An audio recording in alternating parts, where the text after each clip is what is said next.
ಈ ಕಾರ್ಯಕ್ರಮದ ಪ್ರಾಯೋಜಕರು ಜೈನ್ ಇರಿಗೇಷನ್ ಸಿಸ್ಟಮ್ಸ್ ಲಿಮಿಟೆಡ್, ಜಾಗತಿಕ ತುಂತುರು ಮತ್ತು ಹನಿ ನೀರಾವರಿ ಉಪಕರಣಗಳ ಉತ್ಪಾದಕರು, ಬೇಸಾಯ ತಂತ್ರಜ್ಞಾನ ನಿರೂಪಕರು ಹಾಗೂ ರೋಗರಹಿತ ಟಿಶ್ಯೂ ಕಲ್ಚರ್ ಗಿಡಗಳು. ವೀಕ್ಷಕರೇ ನಮಸ್ಕಾರ. ಇವತ್ತಿನ ಕೃಷಿ ಋಷಿಯ ಅಂಗಳದಲ್ಲಿ ಕಾರ್ಯಕ್ರಮಕ್ಕೆ ತಮಗೆ ಸ್ವಾಗತ. ನಾವು ಕಳೆದ ಸಂಚಿಕೆಯಲ್ಲಿ ಶ್ರೀ ಮೊಹಮ್ಮದ್ ಸಿರಾಜುದ್ದೀನ್ ಮೂಲಿಮನಿ ಸರ್ ಅವ್ರನ್ನ ಮಾತಾಡಿಸ್ತಾ ಇದ್ವಿ. ಅವರು ತಮ್ಮ ಕೃಷಿ ಜೀವನದ ಕುರಿತು ಸಾಕಷ್ಟು ಮಾಹಿತಿಗಳನ್ನು ನಮ್ಮೊಂದಿಗೆ ಹಂಚ್ಕೋತಾ ಇದ್ದರು. ಅದರ ಮುಂದುವರೆದ ಭಾಗವಾದ ಇವತ್ತಿನ ಕಂತಿನಲ್ಲಿ ಅವರು ಈ ಕಸಿ ಬದನೆಯನ್ನು ಮಾಡ್ತಾ ಇದ್ದೀನಿ ಅಂತ ಹೇಳ್ತಾಯಿದ್ರು. ಏನಕ್ಕೆ ಈ ಕಸಿ ಬದನೆಯನ್ನು ಮಾಡ್ಬೇಕಂತ ಅಂದ್ಕೊಂಡ್ರು, ಅದರಲ್ಲೂ ನರ್ಸರಿ ಹಂತವಾಗಿ ಇದನ್ನು ಮಾಡ್ತಾಯಿದ್ದಾರೆ. ಅಂದರೆ ಪದ್ಧತಿ ಸಿರಿಯಾಗಿ ಏನು ಮಾಡಬೇಕು ಅದನ್ನೆಲ್ಲ ಮಾಡ್ತಾಯಿದ್ದಾರೆ. ಈ ಕಾಡು ಬದನೆ ಮೇಲೆ ಈಗ ರೈತರು ಕೊಡುವಂತಹ ಯಾವುದೇ ಒಂದು ಬದನೆ ತಳಿಗಳನ್ನು ಕಸಿ ಮಾಡಿ ಅವ್ರು ಕೊಡ್ತಾಯಿದ್ದಾರೆ.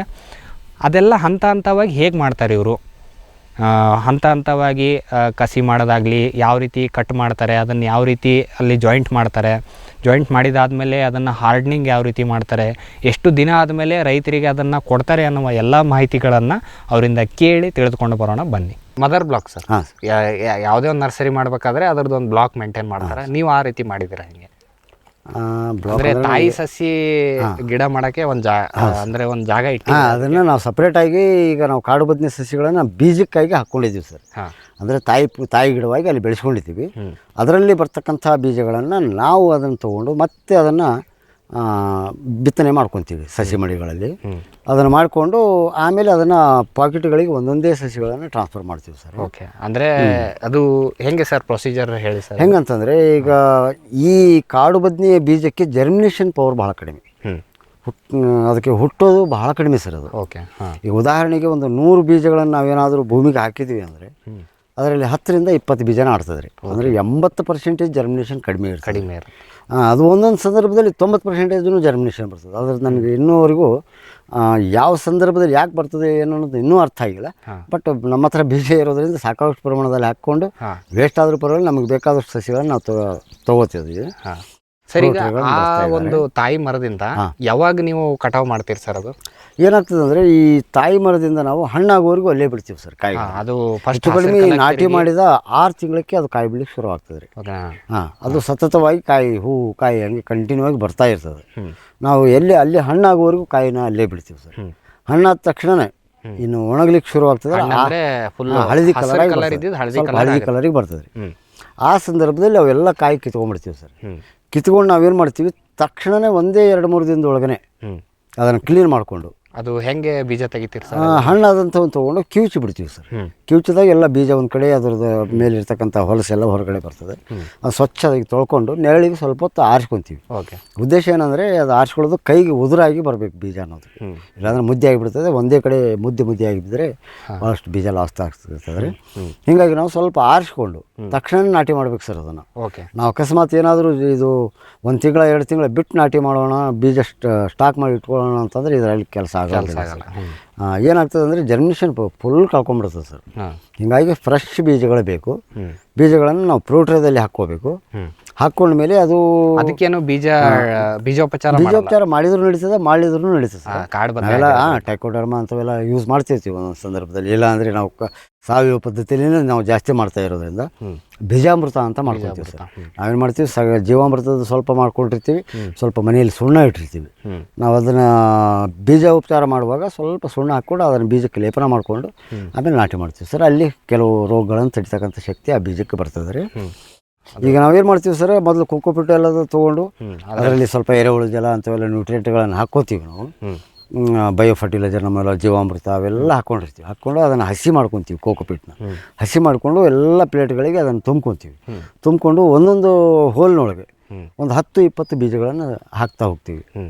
ಹಾಕಿ ಅದು ಒಂದರ ಮೇಲೆ ಒಂದಿಟ್ಟು ಅದನ್ನು ಗಾಳಿ ಆಡದಂತೆ ಒಂದು ಪ್ಲಾಸ್ಟಿಕ್ ಕವರ್ ಮಾಡಿ ಇಟ್ಬಿಡ್ತೀವಿ ಸರ್. ಮಿನಿಮಮ್ 15 ದಿನದವರೆಗೂ ಓಪನ್ ಮಾಡೋದಿಲ್ಲ ನಾವು. 15 ಯಾಕಂದ್ರೆ ನಮ್ಗೆ ಆಗಲೇ ಅಂದಾಜು ಆಗಿಬಿಟ್ಟಿದೆ 15 ದಿನ ಮೇಲ್ಪಟ್ಟೇ ಬರ್ತದೆ ಇದು ಅಂತ. 15ನೇ ದಿನದಿಂದ ಒಂದಿನ ಬಿಟ್ಟು ಒಂದಿನ ಅದನ್ನು ಓಪನ್ ನೋಡೋದು ಬಂದಿದ್ದೇವೆ ಇಲ್ವ ಅಂತ ಮೊಳಕೆ ನೋಡ್ತಾ ಇರ್ತೀವಿ. ಅಕಸ್ಮಾತ್ ಮೊಳಕೆಗಳು ಅಲ್ಲಲ್ಲಿ ಒಂದು 30% ಮೊಳಕೆ ಬರಲಿಕ್ಕೆ ಶುರುವಾಗಿತ್ತಂದರೆ ತಕ್ಷಣ ಎಲ್ಲ ತೊಗೊಂಡು ಒಂದು ಕಡೆ ಖುಲ್ಲ ಇಟ್ಬಿಡ್ತೀವಿ ಸರ್. ಇಟ್ಟು ಮತ್ತೆ ಅದಕ್ಕೆ ನೀರೆಲ್ಲ ಒದಗಿಸ್ತೀವಿ. ಸ್ವಲ್ಪ ಹ್ಯೂಮಿಕ್ ಆಸಿಡ್ ಅಂತವೆಲ್ಲ ಬೆಳೆಸ್ಕೊಂಡು ಮತ್ತೆ ಇದ್ದಂಥ ಮೊಳಕೆ ಜಲ್ದಿ ಬಂದುಬಿಡ್ತದೆ ರೀ. ಹೀಗೆ ಆ ಥರ ಮಾಡಿಕೊಂಡು ಅಲ್ಲಿ 10ರಿಂದ 12 ದಿನ ಪ್ರೋಟೇದೊಳಗೆ ಬೆಳೆಸ್ಕೊತೀವಿ. ಮೊಳಕೆ ಬಂದಮೇಲೆ ಅಂದರೆ ಅಲ್ಲಿವರೆಗೂ 40 ದಿನ ಆಗಿರ್ತದೆ ಸರ್.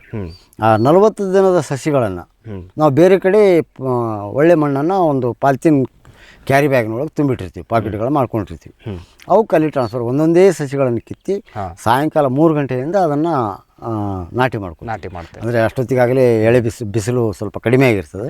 ಅದು ಏನಾಗ್ತದೆ, ಆ ಬಿಸಿಲು ಕಡಿಮೆ ಆಗಿರೋದ್ರಿಂದ ರಾತ್ರಿ ಸಮಯ ಎಲ್ಲ ತಂಪನೆ ವಾತಾವರಣದಲ್ಲಿ ಒಂದು ದಿನ ಬೆಳೀತದೆ. ಅವಾಗ ಬೆಳಗ್ಗೆ ಮುಂಜಾನೆ ಎಳೆ ಬಿಸಿಲು ಸಿಗ್ತದೆ. ಅದಕ್ಕೆ ಆ ಬಿಸಿಲಿಗೆ ಹೊಂದ್ಕೊಂಡು ಬೆಳೀತಕ್ಕಂಥ ಶಕ್ತಿ ಬರ್ತದೆ. ಅವಾಗ ಆ ಥರ ಬೆಳೆಸ್ಕೊಂಡಾಗ ಅಲ್ಲಿ ಒಂದು 2 ತಿಂಗಳ ಬೆಳೆಸ್ತೀವಿ ಆ ಪಾಲಿಥೀನ್ ಬ್ಯಾಗ್ನೊಳಗೆ. ಅದು 2 ತಿಂಗಳು ಒಟ್ಟಲ್ಲಿ ಟೋಟ್ಲಿ ಅಲ್ಲಿವರೆಗೂ 3.5 ತಿಂಗಳಾಗಿರ್ತದೆ. ಆ 3.5 ತಿಂಗಳದ ಸಸಿಗಳನ್ನು ನಾವು ಕಸಿ ಕಟ್ಟಲಿಕ್ಕೆ ಉಪಯೋಗ ಮಾಡ್ಕೊತೀವಿ ಸರ್. ಅಂದರೆ ಒಂದು ನೀವು ಟೇಬಲಿಗೆ ಹೋಯ್ದು ಟ್ರಾನ್ಸ್ಫರ್ ಮಾಡ್ತೀವಿ. ನಮಗೆ ಅವ್ನು ತಗೊಂಡು ಕಸಿ ಈಗ ನಿಮ್ಮದು ಮದರ್ ಅಂದರೆ ಕೆಳಗಿಂದು ಬೇರೆ ಏನಂತೀವಿ ಅದು ರೆಡಿ ಐತಿ ಈಗ ಕಸಿ ಮಾಡಕ್ಕೆ. ಹಾಂ ಸರ್. ಸರ್, ಈಗ ಇನ್ನೊಂದು ನಮಗೆ ರೈತರು ಜಾಸ್ತಿ ಕೇಳೋದೇನಂದ್ರೆ ಇದ್ರ ಮೇಲೆ ಎಲ್ಲಾ ಸಸಿಗಳನ್ನ ನಾವು ಕಸಿ ಮಾಡ್ಬೋದಾ ಅಂತ ಕೇಳ್ತಾರೆ. ಬದನೆ ಸಸಿಗಳನ್ನ ಎಲ್ಲಾ ರೀತಿಯ ನಾನು ಎಲ್ಲದನ್ನು ಪ್ರಯೋಗ ಮಾಡಿ ನೋಡಿದ್ದೀನಿ ಸರ್. ಈ ಬದನೆ ತರಕಾರಿ ಜಾತಿಗೆ ಸೇರಿರತಕ್ಕಂಥ ಬೆಳೆ ಆಗಿರೋದ್ರಿಂದ 4 ಜಾತಿಯ ತರಕಾರಿಗಳಿಗೆ ಇದು ಹೊಂದ್ಕೊಳ್ತದೆ ರೀ. ಉದಾಹರಣೆಗೆ ಬದನೆ ಇದೆ, ಬದನೆ ಟು ಬದನೆ. ಇದೇ ಕಾಡು ಬದನೆ ಮೇಲಿನ ಟೊಮೆಟೊನೂ ಅದೇ ಜಾತಿಗೆ ಸೇರಿರೋದ್ರಿಂದ ಟೊಮೆಟೊ ಬೆಳಿಬಹುದು. ಒಂದೇ ಕುಟುಂಬ ಸೊಲನೇಸಿಯ ಕುಟುಂಬಕ್ಕೆ ಸೇರಿರೋದ್ರಿಂದ. ಆಮೇಲೆ ಮೆಣಸಿನ ಗಿಡ, ದೊಣ್ಣೆ ಮೆಣಸಿನಕಾಯಿ, ಕ್ಯಾಪ್ಸಿಕಮ್ ಅಂತ ಎಲ್ಲ ಒಂದೇ ಕುಟುಂಬಕ್ಕೆ ಸೇರಿದ್ವು. ಹೀಗಾಗಿ ಅದರ ಮೇಲೆ ಜಾಯಿಂಟ್ ಆಗ್ತವೆ ಸರ್. ಹೀಗಾಗಿ ಇದ್ರ ಮೇಲೆ ಮಾಡ್ಕೋಬೋದು ನಾವು. ಅಂದ್ರೆ ಅವು ನಿಮಗೆ ಗ್ರಾಹಕರು ಯಾವ್ದು ತಳಿ ಕೊಡ್ತಾರೆ ಅದನ್ನ ಕಸಿ ಮಾಡ್ಕೊಡ್ತೀವಿ. ಕೆಳಗಿನ ಮಟೀರಿಯಲ್ ನಿಮ್ದು ಮೇಲೆ. ಈಗೇನಾಗ್ತದೆ ಅಂದ್ರೆ ನಮ್ದು ಇಡೀ ಕರ್ನಾಟಕ ತುಂಬಾ ಜನ ಕೇಳ್ತಾ ಇದ್ದಾರೆ. ಇದನ್ನ ಮಾಡೋರ ಸಂಖ್ಯೆನೇ ಇಲ್ಲ ನಮ್ಮ ಕರ್ನಾಟಕದಲ್ಲಿ. ಮೂರ್ ತಿಂಗಳ ಇದರಲ್ಲಿ ಈ ತಯಾರು ಮಾಡೋನಿಗೆ ತಾಳ್ಮೆ ಮುಖ್ಯ ಸರ್. ಒಂದೊಂದ್ಸರಿ ಪೂರ ಸಸಿಗಳು ನಾಟೋದಿಲ್ಲ. ಅವನ ಸಮಯ ಮತ್ತು ಅಲ್ಲಿ ಮಾಡಿರ್ತಕ್ಕಂಥ ಅವನ ಶ್ರಮ ಎಲ್ಲ ವ್ಯರ್ಥ ಆಗಿಬಿಡ್ತದೆ. ಹೀಗಾಗಿ ಅಂಥ ಕಷ್ಟದಾಯಕವಾದಂಥ ಕೆಲಸ ಮಾಡಬಾರ್ದು ಅನ್ನೋದಕ್ಕೆ ಬಹಳಷ್ಟು ಜನ ಇದರಲ್ಲಿ ಕೈ ಹಾಕೋದಿಲ್ಲ ಸರ್. ಎಲ್ಲೋ ಒಬ್ರು ನಮ್ಮಂಥವ್ರು ಇಡೀ ಕರ್ನಾಟಕ ತುಂಬ ಹುಡುಕಿದ್ರು ಭಾಳ ಅಂದರೆ ಒಂದು 2-3 ಜನ ಸಿಗ್ಬೋದು ನಾವು ಸಿಕ್ಕರೆ. ಅದನ್ನು ಬಿಟ್ಟರೆ ಇಲ್ಲಿ ನಮ್ಮ ಕರ್ನಾಟಕದಲ್ಲಿ ಯಾರೂ ಮಾಡೋದಿಲ್ಲ. ಹೀಗಾಗಿ ನಾನೇನು ಮಾಡ್ತಾಯಿದ್ದೀನಿ, ಕರ್ನಾಟಕ ತುಂಬ ಇದನ್ನು ಬೇಡಿಕೆ ಬರ್ತಾ ಇರೋದ್ರಿಂದ ಯಾವ ರೈತ, ಯಾವ ಭಾಗದ ರೈತ ಯಾವ ತರಕಾರಿ ಸಸಿ ಕೇಳ್ತಾನೆ, ಅವ್ರು ಕೇಳಿದಾಗ ನಾವೇನು ಅವ್ರ ಜೊತೆ ಮಾತಾಡ್ಕೋತೀವಿ. ಇಲ್ಲ ನಮ್ಗೆ ಇಂಥ ಜಾತಿ ಬದನೆ ಬೇಕಂದಾಗ ಒಂದು ಕೆಲಸ ಮಾಡಿ ತಾವು ನನಗೆ ನನ್ನ ವಿಳಾಸಕ್ಕೆ ಕೊರಿಯರ್ ಮುಖಾಂತರ ಆ ಪಾಕೆಟ್ ಕಳಿಸಿಬಿಡ್ರಿ ಬೀಜ. ನಾವಿಲ್ಲಿ ಸಸಿಗಳನ್ನು ಹಾಕ್ಕೊಂಡು ಆ ಸಸಿಗಳು ಒಂದು ಹಂತಕ್ಕೆ ಬಂದ ಮೇಲೆ ಅದನ್ನು ಇದ್ರ ಮೇಲೆ ಕಸಿ ಕಟ್ಟಿ ಕೊಡ್ತೀವಿ ಅಂತೀವಿ. ಅದೇ ಥರ ನಡೆದ. ಈಗ ಆಲ್ರೆಡಿ ಬೇರೆ ಬೇರೆ ಕಡೆಯಿಂದ ನನಗೇನು ಆರ್ಡರ್ ಕೊಡ್ತಾರೆ, ಅವರೇ ಬೀಜಗಳನ್ನು ಕಳಿಸಿರ್ತಾರೆ. ಉದಾಹರಣೆಗೆ ನಮ್ಮ ಉತ್ತರ ಕರ್ನಾಟಕ ಭಾಗದವ್ರು ಅಂದರೆ ಇಲ್ಲೊಂದು 4-5 ಜಿಲ್ಲೆಯವರು ಇದ್ದೀವಿ ನಾವು. ಒಂದೇ ಜಾತಿಯ ಬದನೆಗಳನ್ನು ಉಪಯೋಗ ಮಾಡ್ತೀವಿ. ಅಂಥವ್ರಿಗೆ ನಮ್ಮ ಹತ್ರ ಕಂಟಿನ್ಯೂ ಆಗಿ ಹಾಕಿರ್ತೀವಲ್ಲ ಅದೇ ಸಸಿನ ಇಲ್ಲಿ ಕಸಿ ಕಟ್ಟಿ ಕೊಡ್ತೀವಿ ಸರ್. ಸರ್, ಈಗ ನಿಮ್ಮದು 3.5 ತಿಂಗಳಿಗೆ ನಿಮ್ಮದು ಮುಖ್ಯ ಕಾಡು ಬದನೆ ಸಸಿ ರೆಡಿ ಆಯಿತು. ಅದಾದಮೇಲೆ ಈಗ ಅವ್ರು ಕೊಟ್ಟಿರ್ತಾರಲ್ಲ ಸರ್ ಗ್ರಾಹಕರದ, ಅದನ್ನ ಹೆಂಗೆ ರೆಡಿ ಮಾಡ್ಕೊಂತೀರ? ಈಗ ಅದೆಲ್ಲ ಫಾಸ್ಟ್ ಇರುತ್ತಲ್ಲ, ಫಾಸ್ಟ್ ಇರ್ತದೆ. ಇಲ್ಲಿ ನಮ್ಮಂತೂ ಕಂಟಿನ್ಯೂ ಆಗಿ ನಮ್ಮ ಹತ್ರ ಸಸಿ ಇರ್ತದೆ. ಕಾಡು ಬದನೆ ಸಸಿ ರೆಡಿ ಇರ್ತದೆ. ಈಗ ಉದಾಹರಣೆಗೆ ಒಬ್ಬ ಗ್ರಾಹಕ ಕೇಳ್ತಾನೆ, ನನಗೆ ಸಸಿ ಇಂತಿಷ್ಟು ಸಸಿಗಳು ಬೇಕು ಅಂತೇಳಿ, ಇಂಥದ್ದೇ ಬೇಕು ಅಂತ ಕೇಳಿದಾಗ ಅವ್ರೇನು ಬೀಜ ಕಳಿಸಿರ್ತಾರೆ, ಅದನ್ನು ತೊಗೊಂಬಂದು ನಾವು ಪ್ರೋಟ್ರೇದಲ್ಲಿ ತರಕಾರಿ ಸಸಿಗಳನ್ನು ಹಾಕ್ಕೊತೀವಿ. ಹಾಕ್ಕೊಂಡ್ಮೇಲೆ ಅದನ್ನು 45 ದಿನದವರೆಗೂ ಬಳಸ್ತೀವಿ. ಯಾಕಂದ್ರೆ ಈಗ ಸಾಮಾನ್ಯವಾಗಿ ನಾಟಿ ಮಾಡ್ಬೇಕಂತಂದ್ರೆ 25ರಿಂದ 30 ದಿನದೊಳಗನೆ ಸಾಕು. ಸಾಮಾನ್ಯವಾಗಿ ನಾಟಿ ಮಾಡೋರಿಗೆ ನೇರವಾಗಿ ಈಗ ಬೀಜದಿಂದ ಹುಟ್ಟಿದ್ದನ್ನು ನಾವು ತಿಂತಕ್ಕಂಥ ಬದನೆ ನೇರವಾಗಿ ನಾಟಿ ಮಾಡೋದಾದರೆ 20ರಿಂದ 30 ದಿನದಲ್ಲಿ ನಾಟಿ ಮಾಡಲಿಕ್ಕೆ ಯೋಗ್ಯ ಆಗ್ತದೆ. ಆದರೆ ನಮಗೆ ಬೇಕಾಗಿರೋದು, ನಮ್ಗೆ ಇದ್ರ ಮೇಲೆ ಕಸಿ ಕಟ್ಟಬೇಕಂದ್ರೆ ಅದರ ಬೊಡ್ಡೆ ಏನಿದೆ ಬಿರುಸಾಗಬೇಕು ಸರ್. ಮಿನಿಮಮ್ 45 ದಿನದ ಸಸಿ ಆಗಬೇಕು. ಅಂದಾಗ ಅದು ನೀರಿನಂಶ ಕಡಿಮೆ ಆಗಿ ಬಡ್ಡಿ ಒಳಗೆ ನಾರಿನಂಶ ಬರಲಿಕ್ಕೆ ಶುರು ಆಗ್ತದೆ ರೀ. ಏನ್ರಿ, ಅವಾಗ ನಮಗೆ ಅದು ಬ್ಲೇಡ್ನಿಂದ ಸೀಳಲಿಕ್ಕೆ, ಅದನ್ನು ನಮ್ಗೆ ಯಾವ ಬೇಕಾದಂಥ ಆಕಾರ ಕೊಡಲಿಕ್ಕೆ ಅನುಕೂಲ ಆಗ್ತದೆ. ಹೀಗಾಗಿ 45 ದಿನದ ಸಸಿನ ಬಳಸ್ತೀರಿ. ಸರ್, ಈಗ ರೈತರೇನು ಬೀಜ ಕೊಟ್ಟಿರ್ತಾರಲ್ಲ, ಅದು ನೀವು ನೋಡೋದಾದ್ರೆ ಅದು ಮಾಮೂಲಿ ಎಷ್ಟು ದಿವಸಕ್ಕೆ ಹುಟ್ಟುತ್ತೆ ಸರ್? ಈಗ ರೈತರು ಕೊಡತಕ್ಕಂಥ ಬೀಜ ಏನಿದೆ ನೋಡ್ರಿ, ಬದನೆ 6ನೇ ದಿನಕ್ಕೆ ಬರ್ತದೆ ರೀ. ನಾವೆಲ್ಲ ಅದನ್ನು ಈಗೇನು ಇಲ್ಲಿ ಮೆಥಡ್ಗಳನ್ನು ಉಪಯೋಗ ಮಾಡ್ತೀವಿ, ಅದೇ ಥರ ಅದನ್ನು ಕೂಲಿಂಗ್ ಅಂತ ಮಾಡ್ಕೊತೀವಿ. ಹೀಲಿಂಗ್ ಅಂದರೆ ಒಳಗಡೆ ಅದು ನಮ್ಮ ಹ್ಯೂಮಿಡಿಟಿ ಹೋಗ್ಲಾರ್ದಂತೆ, ತೇವಾಂಶ ಹೋಗ್ಲಾರ್ದಂತೆ ಒಂದು ಪ್ಲಾಸ್ಟಿಕ್ ಕವರ್ ಮಾಡಿ ಇಟ್ಟಿರ್ತೀವಿ. ಮಾಮೂಲಿ ಪ್ರೊಸೀಜರ್ ನೀವು ಏನು ಮಾಡ್ತೀರಿ ಅದೇ ಮಾಡಿ ಬಡ್ಡೆ ದಪ್ಪ ಆಗೋ ತನಕ ಅದನ್ನು ತೊಗೊಂಡು ಬಂದು ಮೊದಲು 20 ದಿನದವರೆಗೂ ಭೂಮಿ ಮೇಲೆ ಇರುತ್ತೆ. ಆಮೇಲೆ ನಂತರ ಏನು ಮಾಡ್ತೀವಿ, ಅದನ್ನು ನಾವು ಒಂದು ಪಾಲಿಥೀನ್ ಶೀಟ್ ಹಾಕ್ತೀವಿ ನೆಲಗಡೆ. ಯಾಕಂದರೆ ಬೇರುಗಳು ಆಳವಾಗಿ ನೆಲಕ್ಕೆ ಬೇರು ಹೋಗ್ಲಿಕ್ಕೆ ಶುರು ಆಯ್ತು ಅಂದರೆ ಅದು ನೀರಿನ ಅಂಶ ಕಡಿಮೆ ಆಗೋದಿಲ್ಲ ಸರ್.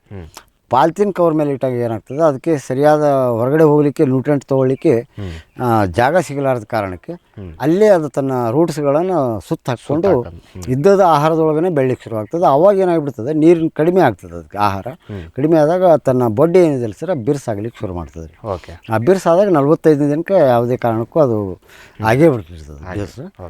ಅದನ್ನು ತೊಗೊಂಡು ನಾವು ಉಪಯೋಗ ಮಾಡ್ಕೊತೀವಿ ಸರ್. ಮಂಗ, ಹಂದಿ, ಕಾಡೆಮ್ಮೆ, ಜಿಂಕೆ, ಆನೆ ಮುಂತಾದ ವನ್ಯ ಪ್ರಾಣಿಗಳ ಕಾಟದಿಂದ ಬೇಸತ್ತಿದ್ದೀರಾ? ಚಿಂತಿಸಬೇಡಿ. ಗ್ರಾಸ್ ಇಕೋ ಸೈನ್ಸಸ್ ನವರ ಜೈವಿಕ ಧ್ವನಿ ತಂತ್ರಜ್ಞಾನ ನಿಮ್ಮ ನೆರವಿಗಿದೆ. ಕಾಫಿ, ಕೋಕೋ, ತೆಂಗು, ಅಡಿಕೆ, ದಾಳಿಂಬೆ, ಬಾಳೆ, ಹೂ, ಹಣ್ಣು, ತರಕಾರಿ, ಭತ್ತ, ಕಬ್ಬು ಬೆಳೆ ಸಂರಕ್ಷಿಸಿ.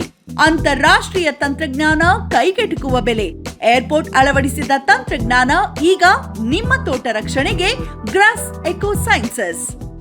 ಬ್ಯಾರಿಕ್ ಸೆಂಟರ್ ಫೆರ್ಮೋನ್ ಟ್ರಾಪ್ಸ್ನೊಂದಿಗೆ ರೇನೋಸಾರಸ್ ದುಂಬಿ ಮತ್ತು ಕೆಂಪು ಮೂತಿ ಹುಳುಗಳಿಂದ ತೆಂಗು, ತಾಳೆ, ಅಡಿಕೆ ಮರಗಳ ಸಂರಕ್ಷಣೆ. ತರಕಾರಿ ಮತ್ತು ಹಣ್ಣಿನ ಬೆಳೆಗಳಲ್ಲಿ ಹಣ್ಣಿನ ನೊಣಗಳ ನಿಯಂತ್ರಣಕ್ಕೆ ಬ್ಯಾರಿಕ್ ಸ್ಕ್ಯಾಚ್ ಫ್ರೂಟ್ ಫ್ಲೈ ಹಾಗೂ ವೆಜಿಟೇಬಲ್ ಫ್ಲೈ ಟ್ರ್ಯಾಪ್.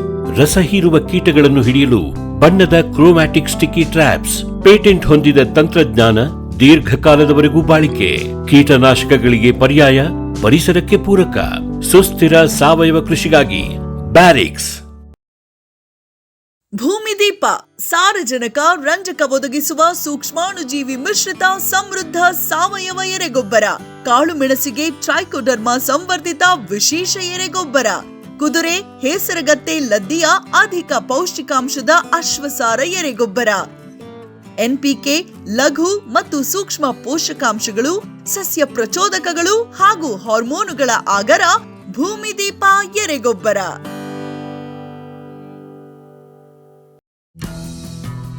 ಜೈನ್ಸ್ ಜಗತ್ತಿನ ಅತಿದೊಡ್ಡ ಅಂಗಾಂಶ ಕೃಷಿ ಪ್ರಯೋಗಾಲಯ ಹಾಗೂ ಟಿಸಿ ಗಿಡಗಳ ಉತ್ಪಾದಕರು.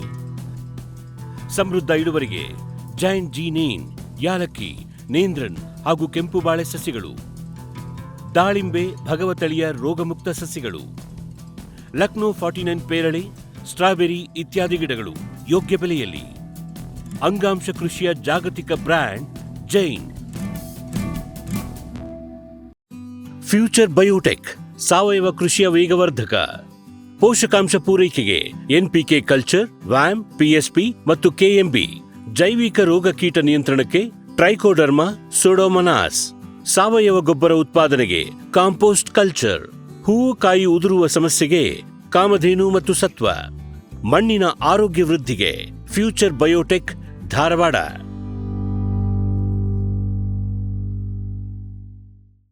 ದಿಲೀಪ್ ಕುಮಾರ್ ರವರ ಸ್ಟಾರ್ ಇಂಡಸ್ಟ್ರೀಸ್ನ ತೆಂಗಿನಕಾಯಿ ಸುಲಿಯುವ ಯಂತ್ರ. ಯಾವುದೇ ಗಾತ್ರದ ಹಸಿ ಅಥವಾ ಒಣಗಿದ ಕಾಯಿ ಸುಲಿಯಬಲ್ಲದು. ಸ್ವಚ್ಛ ಸುಲಿತ. ಕಾಯಿಗೆ ಹಾನಿ ಗರಿಷ್ಠ 2% ಮಾತ್ರ. ಜುಟ್ಟು ಉಳಿಸುತ್ತದೆ. 2 ಅಥವಾ 3 HP ಸಿಂಗಲ್ ಫೇಸ್ ವಿದ್ಯುತ್. ಗಂಟೆಗೆ 200 ರಿಂದ 600 ಕಾಯಿ ಸುಲಿತ. ತೋಟಗಾರಿಕೆ ಇಲಾಖೆಯಿಂದ ಸಬ್ಸಿಡಿ. ಸ್ಟಾರ್ ಎಣ್ಣೆ ತೆಗೆಯುವ ಯಂತ್ರ. ಎಕ್ಸ್ಪೆಲ್ಲರ್ ಮತ್ತು ಕೋಲ್ಡ್ ಪ್ರೆಸ್ ರೋಟರಿ ಕಟ್ಟಿಗೆ ಗಾಣ ಮಾದರಿಗಳು. ಸ್ಟಾರ್ ಒಣಮೆಣಸು, ಸಾಂಬಾರ್ ಪುಡಿ ಮಾಡುವ ಯಂತ್ರ. ವಿವಿಧ ಗಾತ್ರ ಮತ್ತು ಶ್ರೇಣಿಗಳಲ್ಲಿ. Star associated industries, Belagavi. ಸಮೃದ್ಧ ಸಾವಯವ ಗೊಬ್ಬರ, ಎಂಎಸ್ಜಿಪಿ ಮತ್ತು ಕೆಸಿಡಿಸಿ ಉತ್ಪಾದನೆ, ಫಾರ್ಮ್ ಟಿವಿಯಿಂದ ಸರಬರಾಜು. ಅತಿ ಕಡಿಮೆ ಬೆಲೆಗೆ ಅತ್ಯುತ್ತಮ ಗೊಬ್ಬರ. ಇಲ್ಲ ಭಾರಲೋಹ, ಕೃಷಿ ವಿಶ್ವವಿದ್ಯಾಲಯದಿಂದ ಪರೀಕ್ಷಿತ. ಸಾವಯವ ಇಂಗಾಲ, ಎನ್ಪಿಕೆ, ಪಿಎಚ್, ಇಸಿ ಎಲ್ಲ ನಿಗದಿತ ಮಿತಿಯಲ್ಲಿ. ಅಡಿಕೆ, ತೆಂಗು, ಬಾಳೆ, ಕಾಫಿ, ದಾಳಿಂಬೆ, ದ್ರಾಕ್ಷಿ, ಕಬ್ಬು, ಭತ್ತ, ಜೋಳ, ಹತ್ತಿ ಹೀಗೆ ಎಲ್ಲಾ ಬೆಳೆಗಳಿಗೂ ಪ್ರಶಸ್ತ. ಜೀವಂತ ಮಣ್ಣು, ಸಮೃದ್ಧ ಬೆಳೆ. ಅತ್ಯಧಿಕ ಲಾಭಕ್ಕೆ ಬಳಸಿ ಸಿಟಿ ಕಾಂಪೋಸ್ಟ್. ಸರ್, ಈಗ ಈ ಕಸಿ ಕಟ್ಟುವ ವಿಧಾನಗಳಲ್ಲಿ ಸಾಕಷ್ಟು ವಿಧಾನಗಳು ಬರ್ತಾವೆ ಸರ್. ನಾವು ಈ ಒಂದು ಮಾವಿನ ಜಾತಿಯಲ್ಲಿ ನೋಡ್ತೀವಿ ಸರ್ ಸಾಕಷ್ಟು. ಅದೇ ರೀತಿ ನೀವು ಯಾವ ವಿಧಾನವನ್ನು ಇಲ್ಲಿ ಬಳಸ್ತಾ ಇದ್ದೀರಿ ಸರ್?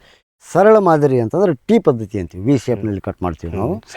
ಸೆಂಟ್ರಲ್ಲಿ ಕಟ್ ಮಾಡಿ ಅದು ಬಹಳ ಸರಳ ಆಗ್ತದೆ. 90% ಸಕ್ಸಸ್ ಆಗ್ತದೆ ಸರ್. 10 ಸಸಿಗಳು ಸಾಯ್ತದೆ ಅಷ್ಟೇ. ಆ ಪದ್ಧತಿನ ನಾವು ಅನುಸರಿಸ್ತಾ ಇದ್ದೀವಿ. ಅಂದರೆ ಈಗ ಕಾಡು ಬದನೆನ ಸೆಂಟ್ರಲ್ಲಿ ಕಟ್ ಮಾಡ್ತೀವಿ. ಮೇಲೆ ನಮಗೆ ಬೇಕಾದಂಥ ಶೈನ್ ಅಂತ ಕರಿತೀವಿ ನಾವು. ಅದನ್ನು ವಿ ಶೇಪ್ನಲ್ಲಿ ಕಟ್ ಮಾಡ್ಕೊತೀವಿ. ಅಂದರೆ 2 ಕಡೆ ಸಯನನ್ನು 2 ಕಡೆ ನಾವು ಇದು ಬಿ ಶೇಪಲ್ಲಿ ಸೈಯನ್ನ ಕಟ್ ಮಾಡ್ತೀರಿ. ಹಾಂ ಸರ್. ಕೆಳಗಡೆ ರೂಟ್ ಸ್ಟಾಕ್ದು ಸೆಂಟ್ರಲ್ಲಿ ಸೆಂಟ್ರಲ್ಲಿ ಕಟ್ ಮಾಡ್ತೀವಿ. ಅದು ಒಂದಕ್ಕೊಂದು ಜಾಯಿಂಟ್ ಮಾಡ್ತೀವಿ. ಈಗ ಸರಳ ವಿಧಾನ ಬಂದಿದ್ದಾವೆ. ಮೊದಲೆಲ್ಲ ನಾವು ಟೇಪ್ ಮಾಡ್ತಿದ್ವಿ. ಈ ಟೇಪಿನಿಗಂತೂ ಸರಳವಾಗಿ ಕ್ಲಿಪ್ಗಳು ಸಿಗ್ತಾವೆ ಸರ್. ಓಕೆ. 8 ರೂಪಾಯಿಗೆ ಒಂದು ಕ್ಲಿಪ್ ಬೀಳ್ತದೆ. ಅವು ಒಂದೊಂದು MM ಮೇಲೆ ರೇಟ್ ಇರ್ತದೆ ರೀ. ಈಗ 2 MM 3 MM ಎಲ್ಲ 5 ರೂಪಾಯಿ ಬೀಳ್ತಿರ್ತದೆ. ನಮ್ಮೆಲ್ಲ 4 ರಿಂದ 6 MM ಬೊಡ್ಡೆಗೆ ಹಾಕ್ತಕ್ಕಂಥ ಕ್ಲಿಪ್ಗಳನ್ನು ಯೂಸ್ ಮಾಡ್ತೀವಿ ನಾವು. ಅವು 8 ರೂಪಾಯಿ ಬೀಳ್ತದೆ ಸರ್. ಅವೆಲ್ಲ ರೀಯೂಸೇಬಲ್ ಅಂದ್ರೂ 3 ರಿಂದ 4 ಸರಿ ತೆಗಿಬೇಕು ಸರ್ ಅದು.